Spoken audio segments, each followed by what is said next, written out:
Assalamu alaikum wa rahmatullah. I am your host, Abul Hasnath. Welcome to NTV Exclusive on this Saturday night, first Saturday of March. We've had a short break, but we're back and we're here to talk about exclusive matters. We're here to talk about what you want to hear about, really. What's going on lately that's exclusive and really needs to come out into the open. So what are we doing today? Very shortly, it's going to come up across the bottom of my screen. We are looking at the changes in the welfare system. What's going to happen across the country from the 1st of April. What's going to happen to those of you that live up north, those of you that live southwest, where you enjoy a lot more sun than we do. But probably the biggest people that are going to be hit by it. What's going to happen to those in the southeast, those in London? As you all know, London, with the way the property market is and with the way living standards are, London for years has been allowed to employ its employees, giving them a London waiting allowance. But is that enough? And especially now with the changes that are coming up to welfare, is that going to be enough for you? So we have a very, very important topic, and it pretty much hits everybody in this country. So without further ado, I'm going to go straight into this, and I have a very special guest with me today. I'd like to welcome Dominic, who's the councillor of Barking and Dagenham Borough Council, and he's, as well as a councillor, his speciality is in welfare rights, and he's been doing that pretty much a long time in his life and has lived in Barking Dagenham all his life. So, Dominic, welcome, and thank you for coming along on such an important topic. Shall we, I mean, Dominic, I want to go straight into this, and actually I should just quickly cover that. Our phone lines will be open, but not in this segment. I will let you know which segment we can open up. If there's some of you that have any questions from what we talk about today, or maybe want to know a bit more where you need to go for advice, or if there's something that we can point you in the right direction for, get on the phones to us. We'll open it up at the end of the segment if we have the time. So don't hold me to it, but we're going to see how we get on, because there's so much to cover here. Right, Dominic, I've just covered all my disclaimers. Excellent. So thank you for coming along. I appreciate you coming in. I've no doubt our audience will appreciate you coming on. But it's all in the air at the moment, and similar to, and I'm going to do my best to stay away from the bigger topics of Trump and Brexit. But if we was to say Brexit, something that is full of uncertainty, could we now look at the potential changes that are coming up to the welfare reform as under a similar context? Absolutely. I think welfare reform has actually been happening since 2011. So this will be the 6th year of welfare reform. And I think it's brought a lot of uncertainty, absolutely. We talked about Brexit and the uncertainty that that's brought. It's caused a huge amount of confusion for particularly people, I feel, in this part of the world, East London. We're very deprived. We've got families that struggle to actually sort of make ends meet. But across the country, you're right, this has caused a huge amount of confusion. It's caused a huge amount of nervousness for people, upheaval. People we've seen having to move from parts of the country they've lived in for many years and having to move to places often many, many miles away and resettle there. So it's not an easy thing to do. It's really, I mean, just before we really gruel into welfare reform, a very interesting thing which I just spoke to you as well just before we went on air. I mean, earlier this week in LBC's radio show, I heard them talking about does anyone have a God-given right to remain in an area? Clearly, what we're seeing with these changes, maybe not a God-given right, but the community feel it's been removed, isn't it? I agree. I think many of these changes are actually ripping the heart out of communities, because people that are affected have often lived in the communities all their lives. So you said, I've lived in Barking and Dagenham all my life, quite right. I know people that have been affected and actually can no longer afford to live in the borough. So they've had to, but it's not as simple as just, well, I can't afford to live here, I'm going to move there. You think people have got children at schools, they've got jobs, they've got travel implications. So actually these are real tough decisions that people can't make overnight. And yet when new welfare reform issues are brought in, although there is some warning and a run up to that, actually people don't realise it's happening until it actually happens, and they get the letters through the post from the local council or the benefit agency to say, this is going to affect you in this way. So I think the engagement now is not as good as it could be either. Yeah, I mean, engagement's a big thing, and unfortunately it seems to be quite scarce at the moment. Dominic, let's go straight into it. So the welfare reform, the changes that are going to take place. I mean, just to sort of attempt to, I mean, let's first look at the pros and cons of a change in welfare. I mean, it's not entirely a bad thing, is it? No, I think look, most people that have got a background in welfare rights would say that the system as was and as is now to some extent is so complex that in itself makes it difficult for people to understand their rights.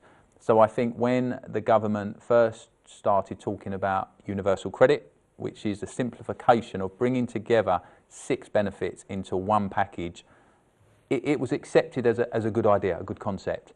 However, what we've seen over the years, we've seen the stop-start nature of universal credit, we've seen the significant outlay that has dwarfed the original financial estimates of how much it would cost. We've seen families, one statistic, and we could bring statistics for every element of welfare reform, and I certainly haven't got them all in my head, but one very key statistic is that people that have been pushed over to universal credit, who previously had no rent arrears and no issues with their housing, I think over 70% of people are now finding themselves in some form of rent arrears, which is really significant, that people have managed their finances for years and yet suddenly are ported across to universal credit and find themselves in rent arrears because they just can't budget to receive money monthly instead of weekly or fortnightly. It's interesting that, because with such a high percentage, certainly should have clicked some boxes and some alarm bells should have rung really across Parliament, but clearly it hasn't, because I mean we're coming up to now half a decade of it being rolled out. It's continuing to be rolled out, but there's nobody looking at these sort of I mean, we're still at a teething stage, shall we call it?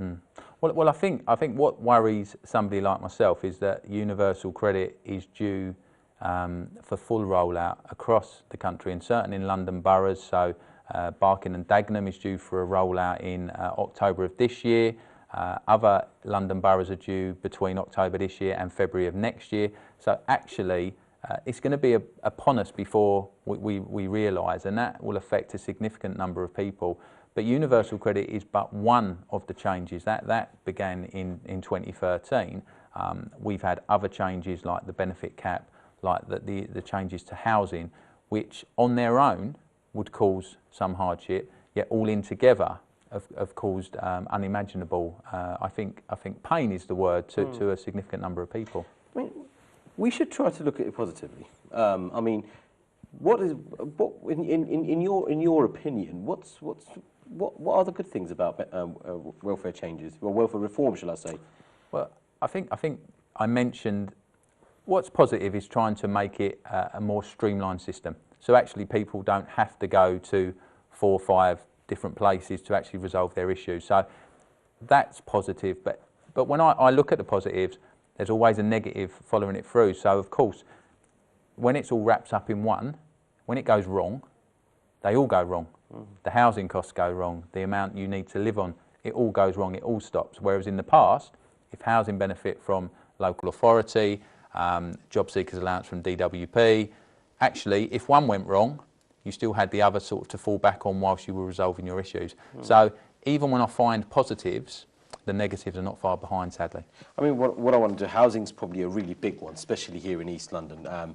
And, you know, clearly it has, I don't feel, I might be wrong, but my personal opinion is that the housing price and the rise in housing and how steeply it's rising hasn't been factored into universal credit. But let's hold it off until the second segment, because I'll probably want to give you an opportunity to look at some of the changes, some of the other changes that are going into place, and maybe what people haven't anticipated and should really be aware of coming up from April and being rolled out this year.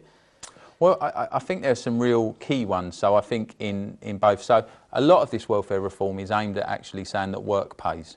And actually some of the early changes would have justified that. But now we're looking at some of the benefits that are changing. So for example, from April the 1st, under universal credit, you know, and also tax credits, now you will only receive an element for 2 children. So if you're a family now that you're struggling to get by, and you make a claim after April the 1st and then you have a baby, you're not going to get any support for that child. And there's always been a point, an argument, a counter-argument to that, to say, well, then people need to be thinking of their situation before potentially they have children or more children. That's quite draconian, that actually people are saying, well, no, you know, we're not going to support you financially. for that, but that will have a big impact on people's universal credit payments and also any tax credits that they'll get if they're still claiming that and yet to be ported across. So that's a biggie. They're cutting elements out of benefits, they're cutting out of tax credits, the family element, for example, which was an additional layer of payment. That's gone now, so actually less and less benefit coming your way. Yet jobs are not particularly easy to find either. So they're saying to people you need to work to get more income, but they're not actually, I think, doing enough as a government to upskill people and actually train people. So they're taking away the benefits, but actually not counterbalancing that with giving people the ability to access the job market. Have you found yourself in your role when people are coming for advice? Have you actually found that people are, those that maybe have looked into it, are actually looking and thinking, no, I mean, I'm doomed. I mean, you surely must have come across these sort of people. And I mean, how have you consoled them or pointed them in the right direction? Do you know, it's a really interesting a word you use there about consoled, because actually all throughout my time of working in welfare rights, there was always a safety net of some kind. So there was always something, whether that would be a crisis payment, a discretionary payment to help someone through. And they have just been pared back and pared back. And actually we're at a position, certainly myself and my colleagues I work with, where we're at a point now where we don't have options for some people. So there is no consulting. So I can give you real examples of people saying, look, here's my financial situation, here's what I earn, here are my outgoings, here's my rent, what can I do? And the answer often is, you need to move somewhere where you can afford to live on that level of income. Wow. And that's a real sort of tough thing to look someone in the eye and say to them, there is no further help you can get in this area. They might have claimed a discretionary housing payment for a short term, maybe 12 months, 18 months, and actually they haven't been able to improve their financial situation because they haven't been able to get a higher paid job or work more hours. And actually it's a case of, if you can't afford to pay your rent, you need to find a place to live where actually you can afford to pay the rent and deal with all your outgoings with the salary you have. Wow.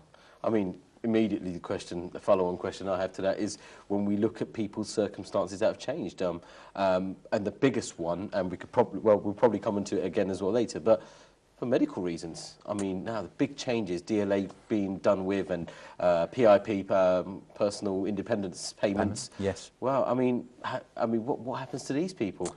Well, you know, I mean, the real truth is nobody knows. The world is getting tougher for people claiming these benefits, and we're already seeing that PIP, the personal independence payment, is a lot stricter than disability living allowance ever was. Now, again, positives are that actually was the old system probably a little bit uncontrollable? Were there not enough checks and balances? Possibly, but actually the way they've gone, it's that pendulum has swung really from almost one side, 180 degrees right, to the other side.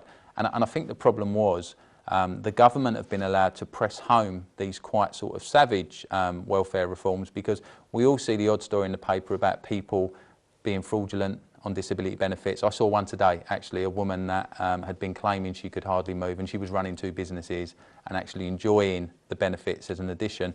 But the point is that she danced to celebrities. She danced, I mean, yes, correct, and she was, it was a big story, and it just reminded me that actually I would look at that and think, wow. But I understand that that's a tiny percentage of the people claiming these benefits that are actually fraudulent. But the government has almost spun that as there's lots of fraud going on, there's lots of excess, and actually the general public will often have a very negative perception of welfare benefits and people that claim it. So I think the government's been allowed to push harder on those particular benefits because this sort of line about people are fraudulent and we want to stamp that out and save your income tax. Wow. Amazing how a small percentage can represent such a big opinion for the government. But we've got so much more to talk on. We've got to go for a quick break. I haven't opened the telephone lines yet. I was planning to for the second segment, but we've got a bit more to cover before we do that. So stay with us, a few more things to cover, and then we'll open the phone lines for you. We can have a quick chat with Dominic and see what can help you. We'll see you very shortly.